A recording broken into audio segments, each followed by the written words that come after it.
will that mean that you are closer to the peak interest rate cycle? Thank you. You see, we are living in an uncertain world. The outlook is extremely uncertain. So therefore, what we will do if it doesn't match our expectations is something on which it's not possible for me to comment at this stage. And so therefore, all that we are saying is that we will keep on monitoring the overall outlook, and as and when necessary, we will act. And throughout this last almost 3 years now, we have acted, whenever it was necessary, proactively, effectively, in all respects, not just with regard to interest rates. When we reduced the interest rates, we were on the, our effort was to act, our effort was to be as nimble as possible. And now, when we have been increasing the rates, over the last, that is since the month of May, we have been also sort of been guided by the incoming data and the outlook. Now, from that, what conclusion you will draw and what it indicates is something which will be your interpretation.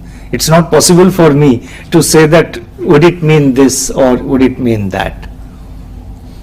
Thank you, sir. I hope I have answered your question, but please, understand that we will go by our domestic factors and we will watch the incoming data. We will also, because it cannot be backward looking, data is always backward looking. We will also keep on assessing the future scenario, the evolving dynamics of inflation and growth, and then act. Would you like to add something? Thank you. Thank you, sir. I'll move on to Ms. Lata Venkatesh from CNBC TV18. Governor, at 6.25 current repo rate, your forecast 1 year down inflation is 5.2 if you take the average of Q1 and Q2 for next year. So your positive real rate ex ante is 100 basis points, 1%. When you shifted from neutral to accommodation, it was 2%. So 85 basis points, exact arithmetic will be 85 basis. Yeah. Yes. So when you, do you want that kind of a real rate? What do you have in mind, since you quoted that past also in the previous policy? This we have, we have been discussing this at length internally. I would request Deputy Governor Dr. Michael Patra to take this question. So as You put the mic on. It comes on, I think. No, it's not coming. Oh. Yeah.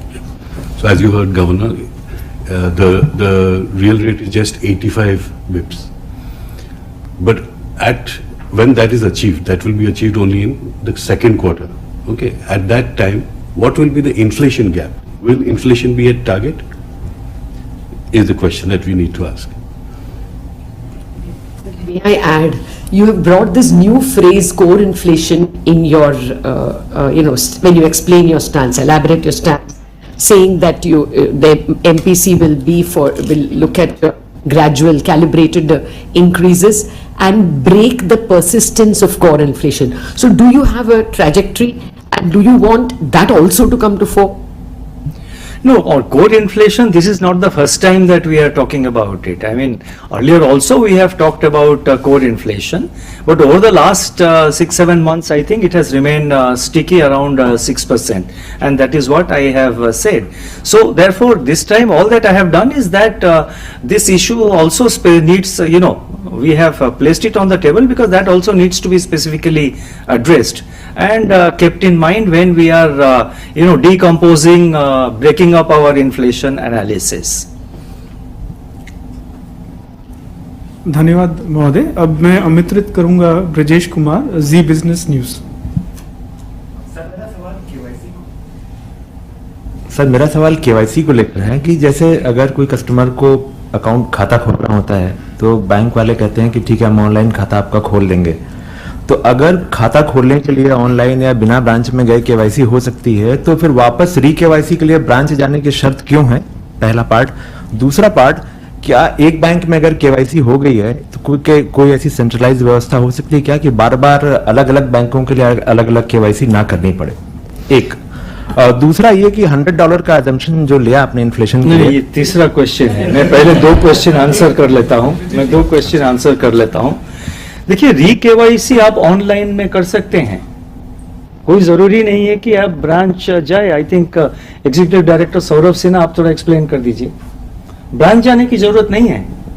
Thank you governor. जैसा governor ने बताया, branch जाने की जरूरत नहीं है अगर आप अपना री केवाईसी करवा रहे हैं। अगर आपका कोई भी केवाईसी डिटेल उसमें कोई भी बदलाव नहीं आया है तो आप एक सिंपली एक ईमेल भेज दें या फिर अपना जो रजिस्टर्ड मोबाइल है उससे मैसेज भेज दें बैंक को और री केवाईसी हो जाएगा। यदि सिर्फ एड्रेस का चेंज है, इसी प्रोसेस के द्वारा अपना नया एड्रेस भेज दें बैंक को, उसके बाद जो नया एड्रेस है बैंक विल वेरीफाई दैट, वो 2 महीने के अंदर में बैंक वेरीफाई कर लेगी आपके नए एड्रेस पे चिट्ठी भेज करके इत्यादि।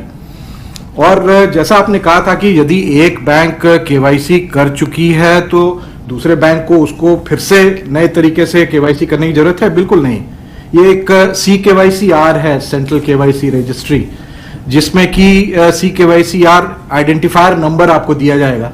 वो आइडेंटिफायर नंबर अगर आप शेयर कर लेंगे दूसरे बैंक से तो फिर सेकंड बैंक जो है उसको केवाईसी फिर से पुनः करने की जरूरत भी नहीं पड़ेगी। नहीं, बस सिर्फ फीडबैक है कि प्रैक्टिकली बैंक जो है वापस बुलाते हैं कि आप ब्रांच में आइए, वहीं आपका केवाईसी होगा।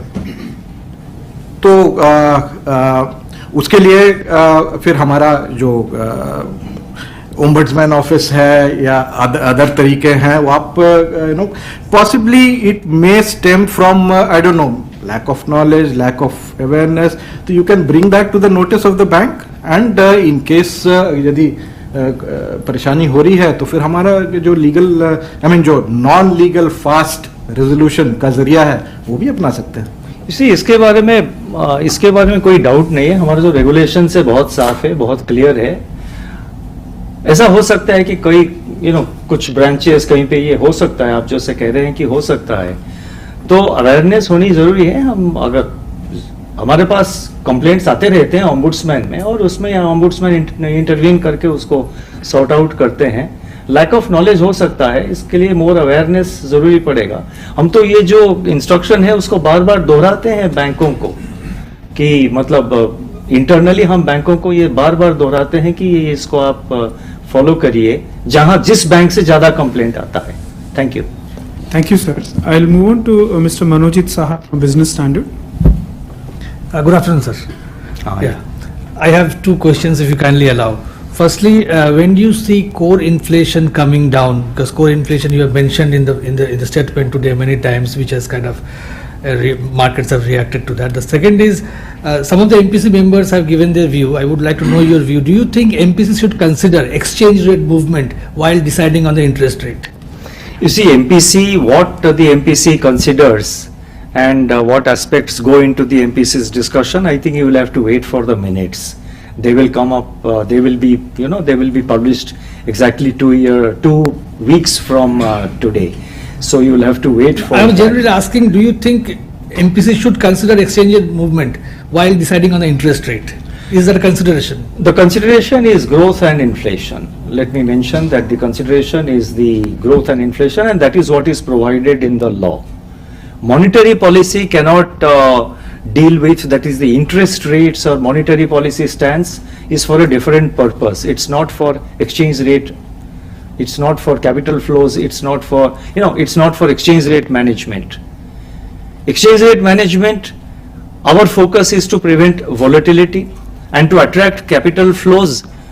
If that is the objective and that is what you are implying, there are other instruments which have to be used.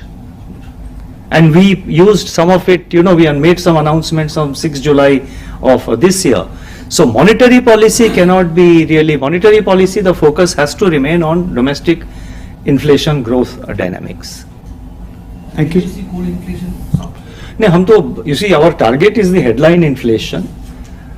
We analyze the headline inflation, and of course as a part of that all aspects of food inflation, the non-food, non-oil inflation trends, the fuel inflation, all these things are analyzed.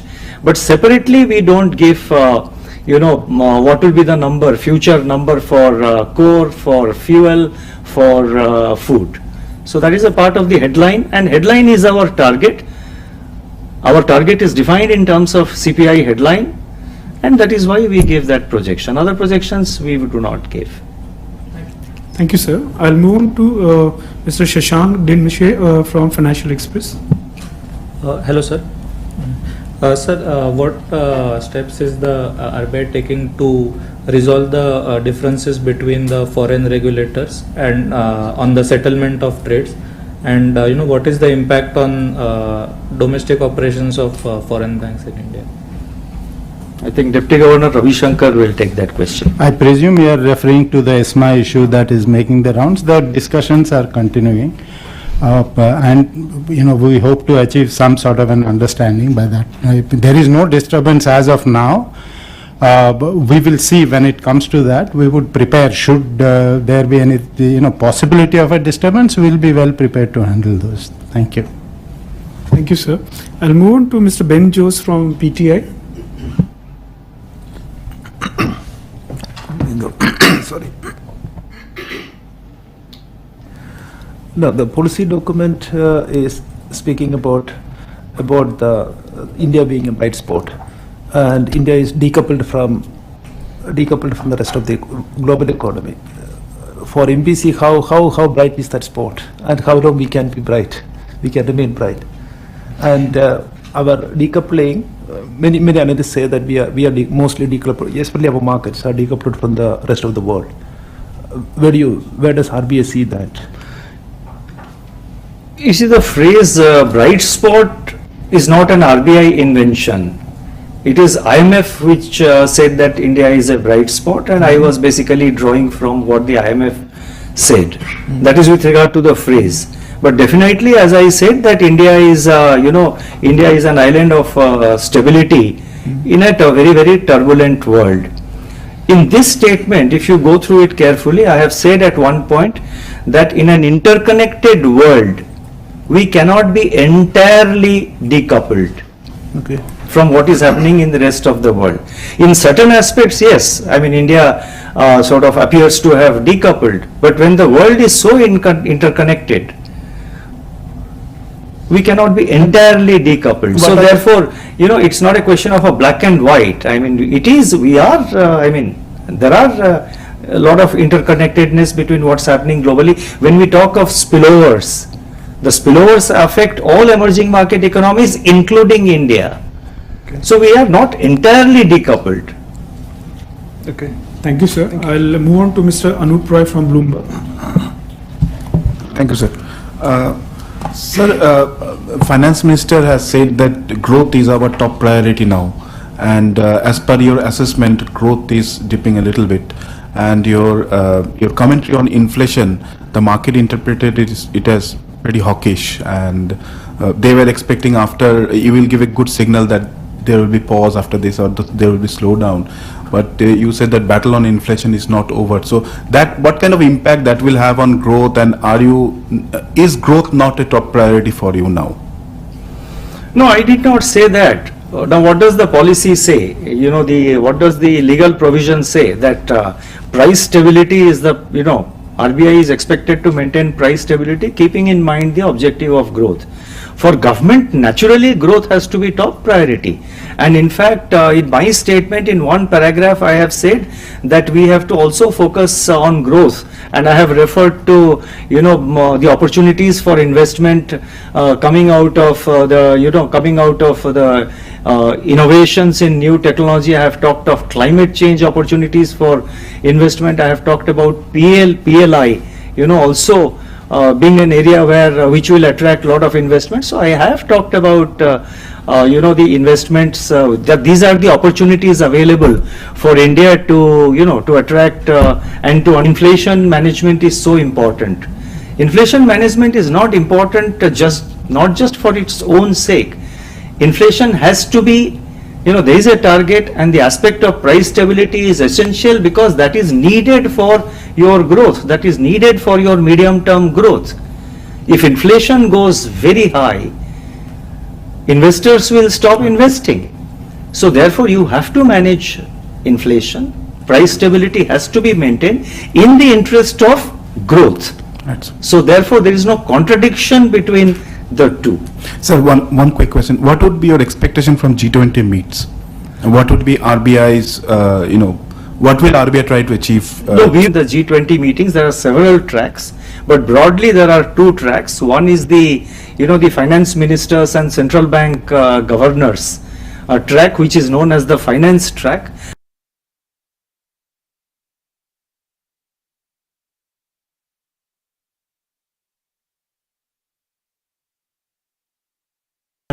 Takes place and the communique is issued. It's not possible for me to say what will be the outcome at that stage, but I think, as I said in my statement, it's a great opportunity for India to play a bigger role in the international arena. And I think India, there is a lot of expectation from many countries at least that they're looking up to India to play a larger role in many aspects, whether it is with regard to, the innovations in fintech, in digital payments, or in several other areas. So therefore, this is a big opportunity for India, and we will participate in the discussions in the finance track. The government has already set out the agenda for the finance track separately. So we will be participating in those discussions. Thank you, sir. Thank you, sir. I'll move on to Mr. Mayur Shetty from the Times of India. Governor, the policy rate is now pretty close to where the inflation is. So do you see the policy rate being a neutral one right now?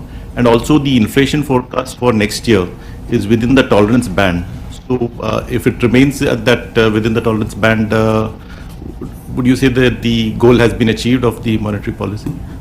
I think Dr. Pathwa can take that question. I think Governor said that the battle against inflation is far from over. So we remain on guard, far from neutral, until we see a durable decline in inflation and it's staying within the tolerance band. But the good thing is what you are pricing in. That is that we have lowered the size of the policy rate change. That is the most important thing, which unfortunately is getting priced in. So that has come after a lot of deliberation. After continuous 50 basis points increase, it has now moderated. So that tells you of a shift in the wind. As Governor pointed out, we feel, and we are open to correction, that the worst of inflation is over. But the moderation of inflation will be very grudging, very uneven. So we must shepherd inflation first firmly into the tolerance band and then to the target. Thank you, sir. I'll move on to Mr. Shayan Ghosh from the Mail. Sir, I wanted to understand a bit about the anonymity factor in CBDC. There have been a lot of talk about that. You had mentioned in one of your RBI's terminal rate in the current monetary tightening cycle, but any estimate of the Fed terminal rate which RBI has, any estimate there? You see, the first thing I have to say is that the Fed rate or the terminal rate is important for the whole world, as also India, because it impacts so many aspects, particularly with regard to the, the currency market. But our policies are primarily governed and determined by our domestic factors, the domestic scenario on growth and inflation. It is not a case that we look at the Fed policy rate and take our decision. We take our decisions on monetary policy rate stance based on our domestic factors. Okay, thank you. Thank you, sir. I'll move on to Mr. Govardhan Rangan from Economic Times. Maintain that we cannot be complacent about that. And in your speech in the morning, you hinted at that it will be data dependent. So if one puts all these three together, if the data does not deviate from the path that you have projected, will that mean that you are closer to the peak interest rate cycle? Thank you. You see, we are living in an uncertain world. On monitoring the overall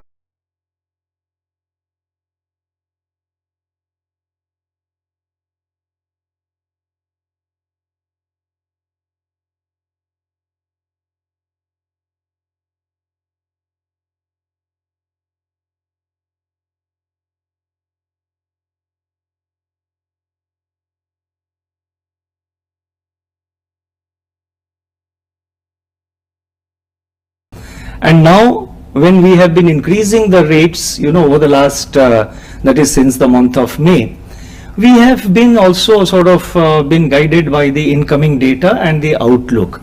Now, from that, what conclusion you will draw and what it indicates is something which will be your interpretation. It's not possible for me to say that would it mean this